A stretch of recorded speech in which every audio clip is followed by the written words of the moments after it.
Street. What up? So some time ago, I started telling all you about Epstein Street. And where did we leave off on Epstein Street part 5? Let me tell you. So basically, just a really quick recap. Number 1, thank you for your patience. Here we go. So we left off with basically Roderick and Lila having discovered that Samira did not actually die on Epstein Street, number 1. Number 2, they also discovered that the dark shadows have become aware of Lila's abilities. And they sort of got ahead of them. You know, they were 10 steps ahead of Roderick, Samira, and Lila. And that's what led to Samira then being trapped back on Epstein Street. So Lila's appearance, her presence, whatever power she had was no longer powerful enough to be able to take Samira off of Epstein Street. This entire time, obviously, they were under the impression that Samira was dead and that they were just operating with her spirit. But after having discovered that she didn't actually die from the tragedy on Epstein Street, they were trying to figure out, okay, well, what exactly are we dealing with? Like, what is this considered? What happened? And so they finally figured out a way to get Samira off of Epstein Street, at least in the form that she exists in now. Not completely dead, but also, is she completely alive? Either way, they needed to be able to communicate with her, and they couldn't do it with her being stuck on Epstein Street. So they went back to Samira's mother, the woman that they interviewed, the woman that allowed them to discover that she didn't die on Epstein Street, and her mother reluctantly agreed to help them, and so her mother gave them a necklace that belonged to Samira. Lila wore the necklace. The necklace is what ended up being the physical, weapon that allowed them to summon Samira's spirit and join them. The two of them merged, they became one, they shared a conscience, but obviously because it was Lila's body, she was in more control.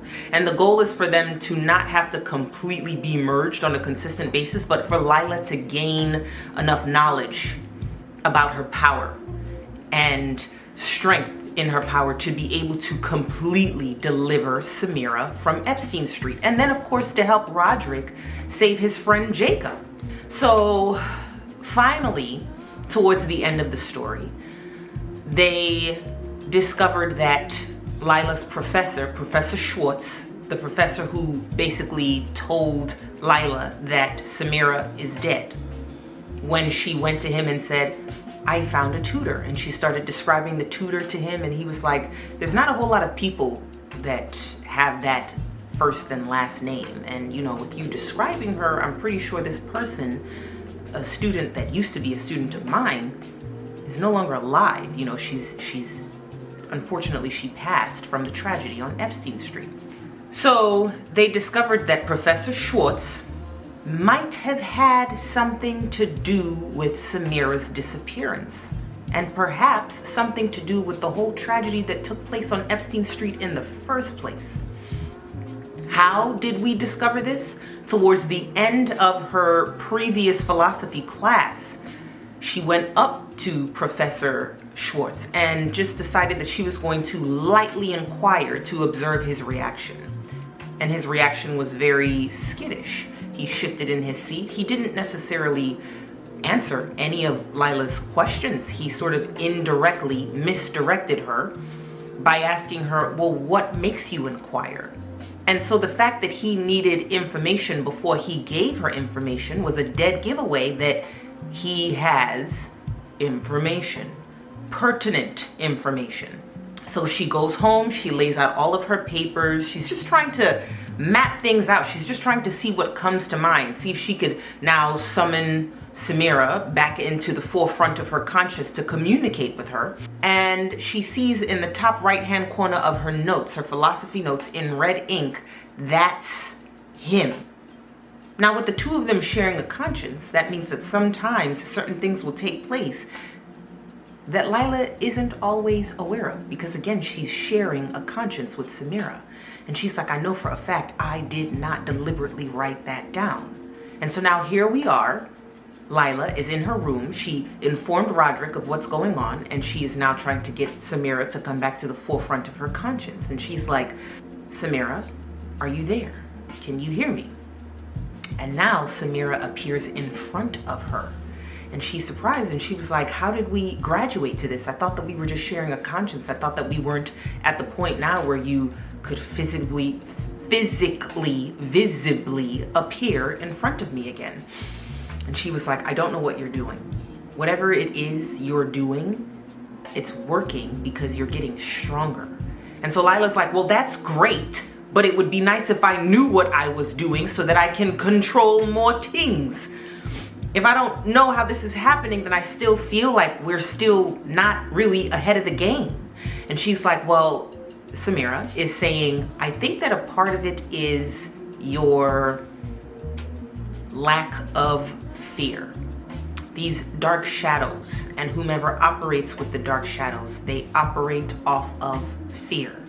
And so the more this whole thing is going on, the more you are diving into it head first, the less hesitation, the less reluctance, and that gives you power, that elevates you. Because typically anybody that talks about spirits and entities, there's an immediate sense of fear, and they feed off of that, and that's what gives them the power.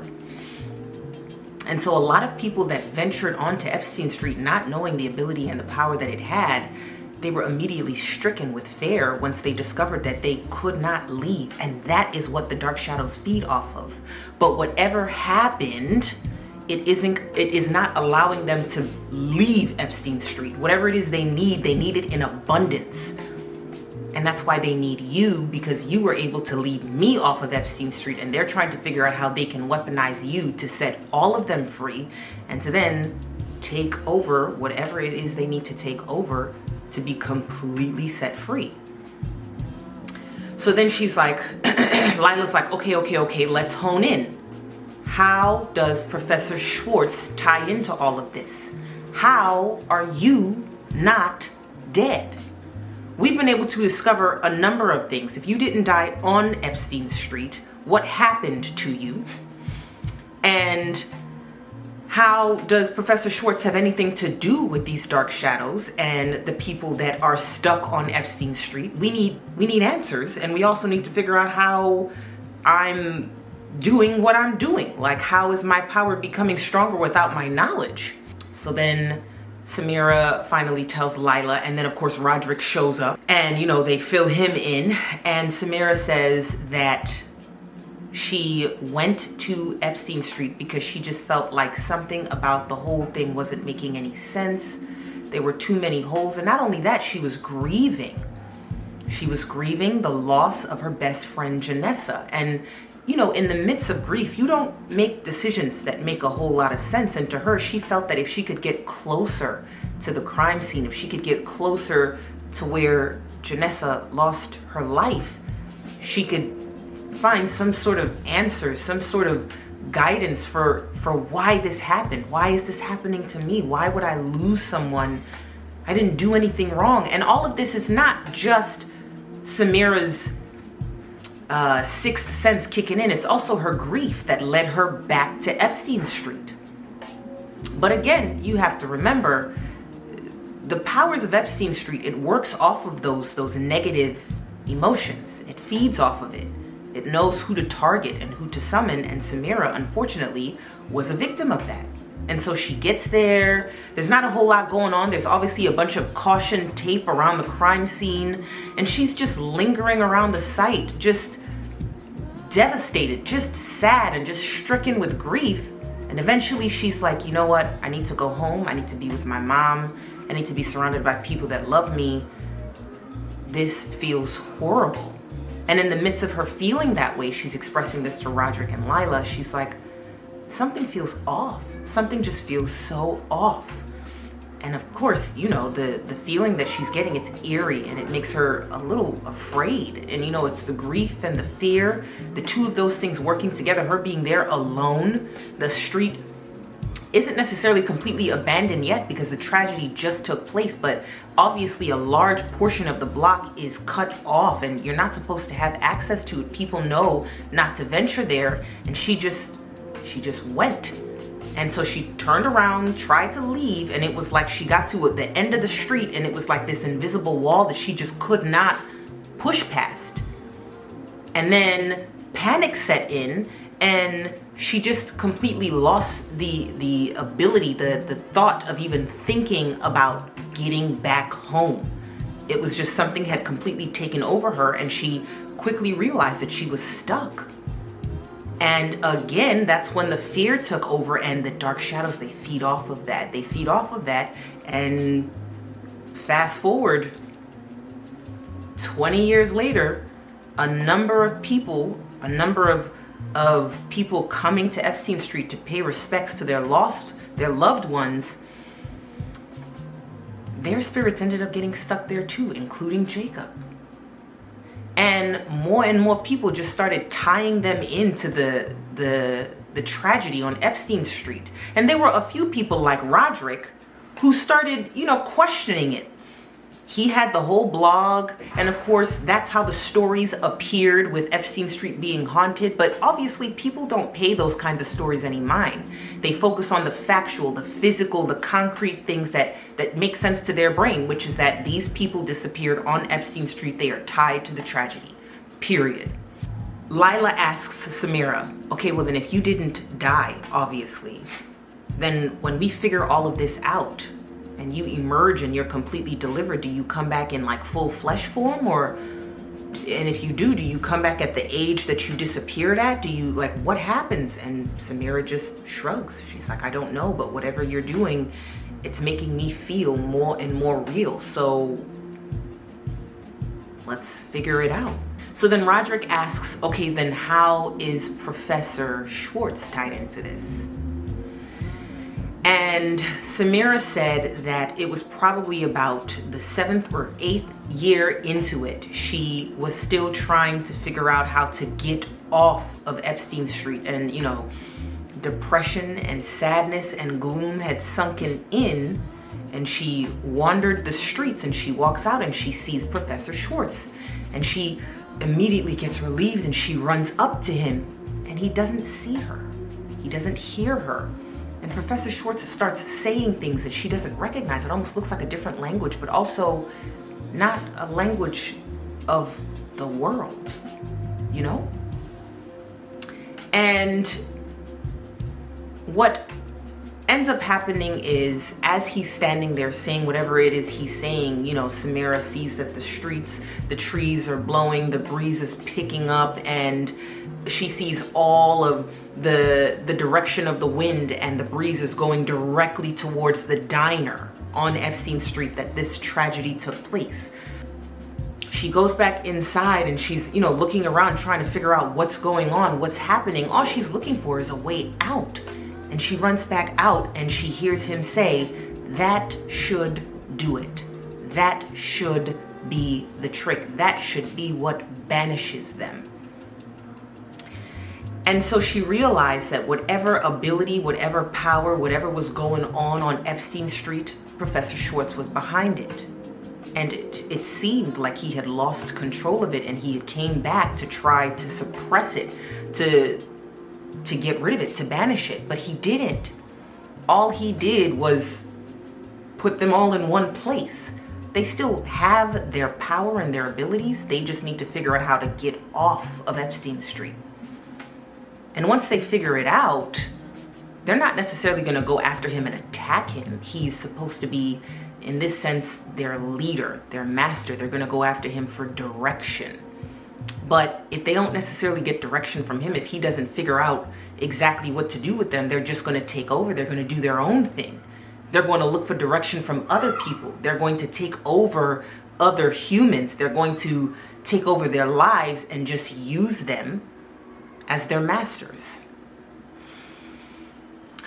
So fast forward, all of this information is being transferred and it's a bunch, and Lila's confused, and Roderick's like, so what do we need to do to get the information from Professor Schwartz to completely banish these people? And she's like, well, I don't think they're banishable. And so Lila says there's got to be something that completely deters them, or not deters them, but completely vanquishes them. And I think I can do it. And I think that's why they are fearful of me. I think that's why they're trying so hard to get ahead of me. If they figure all of this out before me, then I won't have the ability to vanquish them. Things will have gotten too far. And so Samira and Roderick express their agreement. They express their understanding. But then Roderick makes a good point. He's like, well, if what he did didn't work and you do it, isn't the same thing going to happen? So Samira, she counteracts with, no, maybe she just needs to be the one to do it because she has the power. It just needs to be, it's not necessarily the task. It's not that. It's the person. The person has to have this power.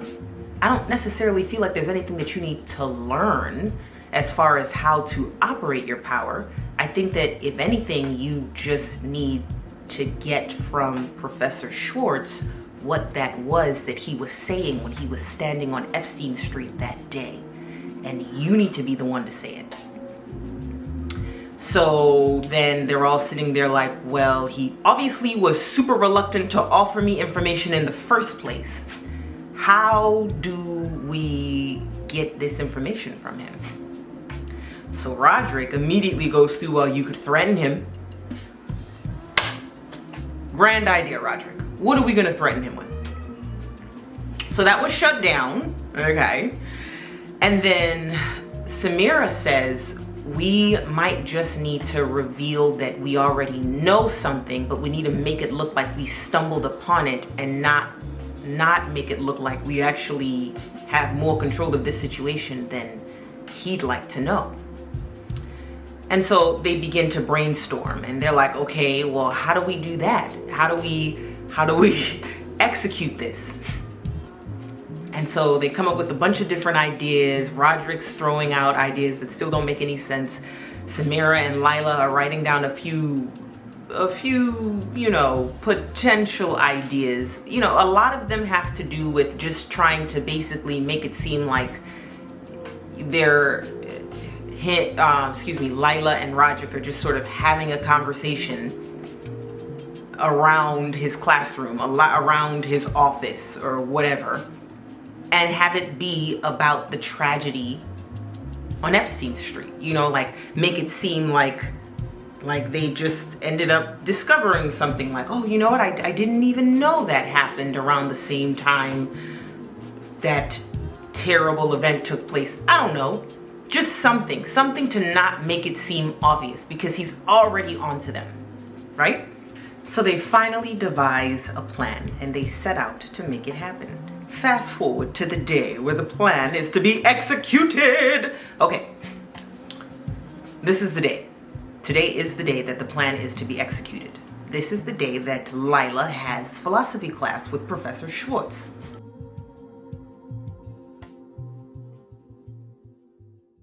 Epstein Street.